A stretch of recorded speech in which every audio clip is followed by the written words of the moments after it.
obviously, with his aura. Again, we really don't know how much of his power he's using at this point. In the anime, he was broken as all hell, and it looks like he did nothing. Goku took that head on, and then Goku comes in again, and then he's avoiding a series of punches from Jiren, and then blocks another kick from Jiren.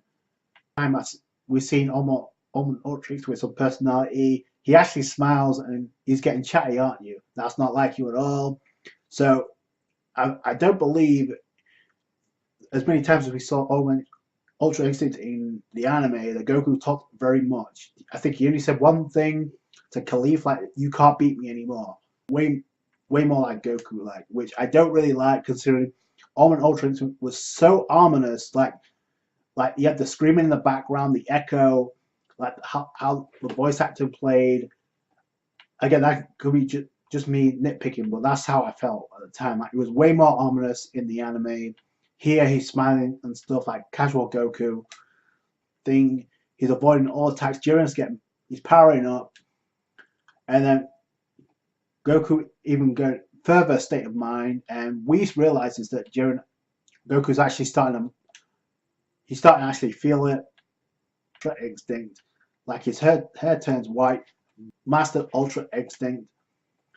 Unlike the anime where all the gods were standing because Goku, what he achieved, didn't happen here, which makes it less significant in my opinion. Yes, magnificently he's perfected it. The true state of Ultra Instinct. So obviously the Master Ultra Instinct, and Ultra Instinct is going to be a big topic when it comes to Dragon Ball, not just in Dragon Ball Super, where we see it in the movie, but also obviously with the upcoming episode 6 of Dragon Ball Super Heroes or Dragon Ball Heroes. One punch. Jiren bounces in the air. He tries to land a barrage of punches. Goku at this point avoiding all of them. Keep in mind that Frieza's still in this tournament, and no mention of 17 being eliminated. He did sacrifice himself to try and take out Jiren, but I anticipate they'll make a reveal where 17's still alive, similar to the anime. The stage, the platform, and this is something I never see. Vegeta carried on the floor like a coward. I hated that. Like, he dived out the way, like with his hands over his head. When have you seen Vegeta like that ever? And that blast almost took out the Gohan and the rest of the spectators as well. And if you noticed, two of the angels actually like in the air and they land on the stand, like they avoided the blast like casually. So I just wanted to point that out, make that crystal clear. I believe one of those angels was from Universe 9, and I believe the other one was Cos, if I'm not mistaken. It looked like that. So again, that should give you a pretty big indicator of how fast they are to avoid a blast from Jiren. Just saying. As Jiren's potential is immeasurable, he countering faster enough to sheer determination, so he's able to still avoid some hits from Goku, even in Ultra Instinct, Mastered Ultra Instinct, but Goku hasn't trained enough to wield it properly. So there you go. That explanation I appreciated more, because we never got that in the anime. Dragon Ball Super, the anime continues. That may be foreshadowing Goku, if he in fact awakens or Mastered Ultra Instinct again, it's going to come down to training and state of mind. So there you go. So I don't know if it's going to happen in the movie, but we'll see. But even if it does, it's going to be temporary. It's not going to be like completely mastered. So there's still some ground for Goku to reach before he perfects it. He barely avoids it, and it looks like we never expected Ultra Instinct, but he can't beat Jiren just with a trick he just learned, which I agree with.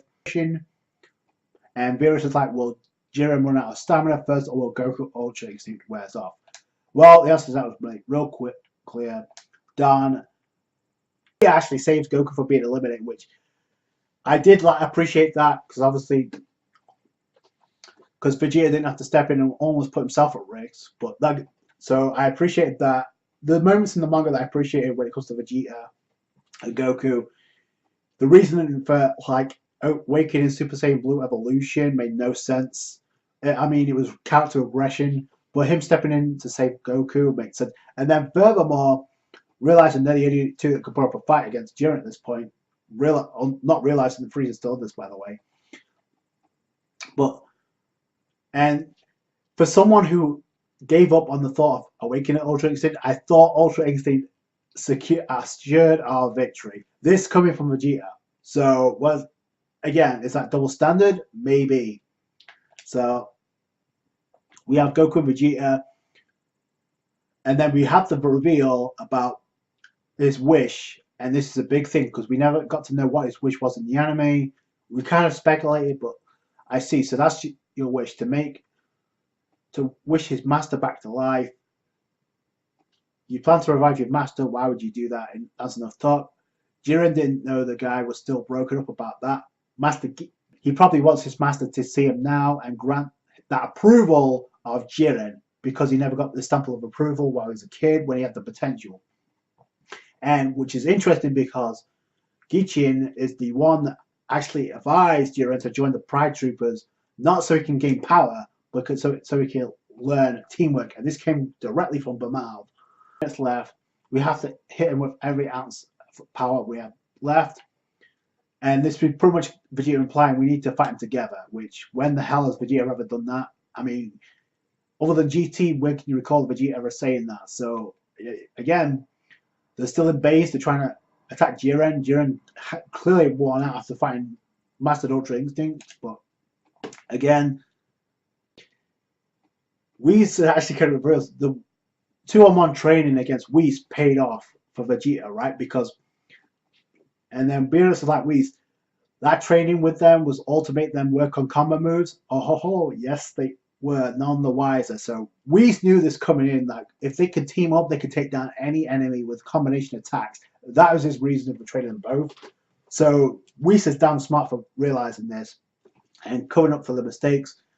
Keep this up, we'll have him off the arena in no time. Tate no Goku, the Mastered Ultra Instinct, for the brief period of time. Like I said, the rush job continues. And we also got Super Saiyan Blue Evolution. In my opinion, way more significant in the anime, just the way everything went down. The same time he and Goku attacked made a lot more impact, in my opinion. But let me know what you guys think down below about who your favorite characters are, female characters in Dragon Ball. I gave you my reasons as to why. As well as the debut of Master Ultra Instinct in the manga, as well as, I guess, Super Saiyan Blue Evolution. And did you agree with Vegeta's motivations for like the reason why he triggered it? He unlocked Super Saiyan Blue Evolution. I didn't, but that's just my preference.